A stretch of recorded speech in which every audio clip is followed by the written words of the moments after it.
Oi, bom dia! Eu quero contar uma coisa muito legal pra vocês. Eu tenho uma Bíblia que tem esse formato aqui, ó. Tem um espaço pra escrever do lado, sabe? E há pouco tempo, tipo um mês e pouco atrás, eu descobri esse recurso chamado Blue Letter Bible. É um site sensacional, tem um monte de versão comentada de todas as traduções da Bíblia que vocês imaginarem. Você vê a palavra original no grego, no hebraico. Não, é sensacional. Enfim.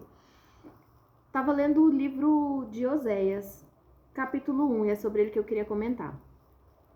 Olha só. Quem não tem familiaridade com a Bíblia, saiba o seguinte: Oséias era um profeta. Deus vira para ele e fala: vai casar com uma prostituta. Olha só. Palavra do Senhor que foi dita a Oséias, filho de Beeri, tarará. Aí, lá nesse site, Blue Letter Bible, olha só como é que funciona. Ele conta em que período esse Oséias viveu, diz que foi 250 anos depois do reino de Davi, conta o contexto político da época em que ele viveu, diz que no reinado de Jeroboão, financeiramente a nação de Israel estava indo muito bem, mas espiritualmente estava de mal a pior.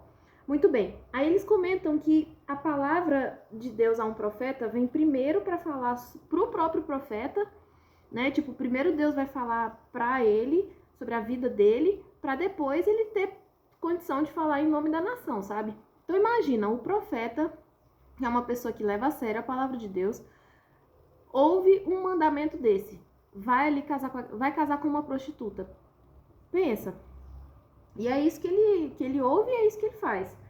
Tá escrito: toma uma mulher de prostituições e filhos de prostituição. Primeira coisa, o que acontece aí é Deus faz com que o profeta viva na pele o que Deus está sentindo em relação ao povo dele. Em toda a Bíblia, Deus se coloca, né, entre outras representações, como o marido, né? E a igreja, né, que é o povo dele, é a esposa amada, mas que deu um trabalho danado para ser redimida, né? Então, imagina, Oséias vai se casar com uma mulher que vai trazer toda sorte de tristezas pro coração dele, né? E aí, nesse Blue Letter Bible, eles comentam que vários estudiosos sugerem que Deus nunca jamais daria um comando desse, que isso foi só uma ilustração, assim, mas a maior parte dos estudiosos da Bíblia, e eu concordo com eles, acredita que isso realmente aconteceu, porque é exatamente a ilustração do casamento de Cristo e a igreja. É a esposa, né, em Apocalipse, que aparece sem mácula, perfeita, mas não é assim que ela era desde o começo, né? Aí eu queria fazer um comentário breve sobre, mais abrangente assim, sobre cultura, né, os nossos valores hoje em dia. Entendam qual é a representação de uma prostituta, sabe? A Bíblia não tá aqui para condenar, para pegar uma imagem, sabe, dessas pessoas como algo sujo, condenável, que tem que ser, sabe, execrado. Mas, nossa, de jeito nenhum, de jeito nenhum. Deus ama o pecador e ele odeia o pecado. Por que ele odeia o pecado? Porque o pecado traz destruição, traz morte, né? E Deus quer a nossa vida, Ele quer que a gente fique, né, vivo, espiritualmente vivo e tudo mais. Então, eu vejo, assim, que muitas pessoas entendem a Bíblia como um livro que condena, sabe?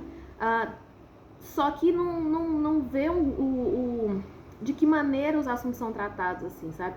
Então vejam bem, prostituta na Bíblia. Primeira coisa, tem prostituta na genealogia de Jesus, entendeu? Então, assim, tá na linha dele, na linhagem dele, né, por Maria. Segunda coisa, lá em Mateus 21, 28, Jesus fala, olha, fala para religioso, olha, prostituta vai entrar na sua frente no céu, viu?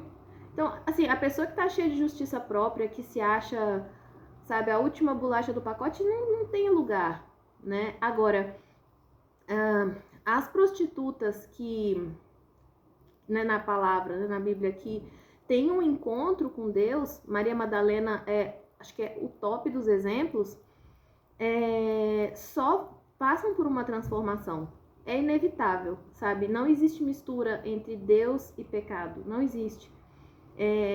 Então, a Maria Madalena, antes de encontrar com Jesus, é completamente diferente da que a gente vê depois.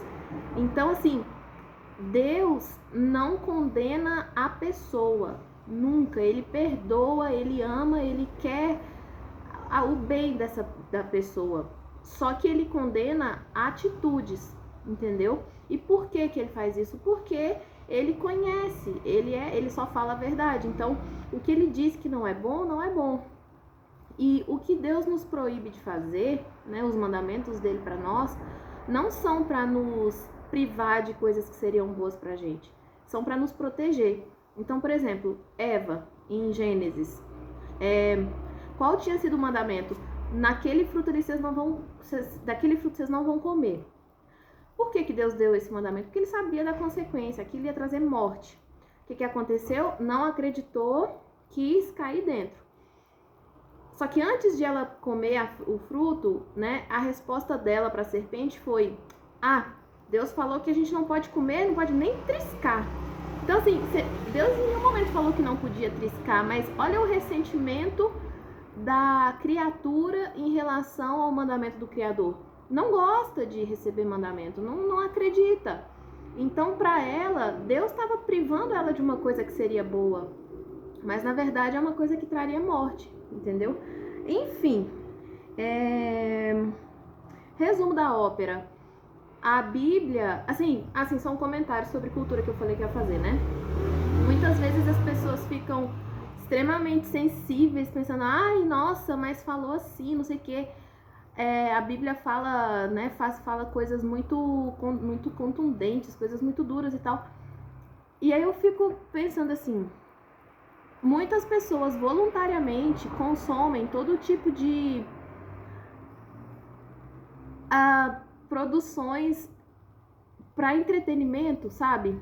Que abordam todo tipo de violência, todo tipo de inversão, sabe? De valores e tudo mais. São coisas realmente destrutivas, sabe?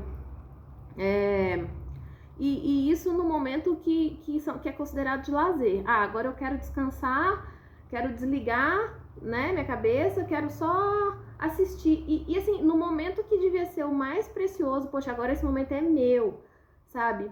Ao invés de optar por uma coisa que vai te refrescar, sabe, o coração, a mente, a alma, nossa, parece que cada dia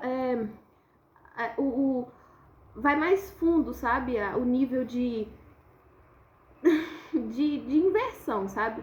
E aí é de boa, a pessoa tá em casa, ela recebe assim, sem pestanejar todo tipo de absurdo, e aí na hora que lê na Bíblia uma coisa, Deus mandou o profeta casar com uma prostituta. Nossa, aí acha aquele absurdo, entendeu?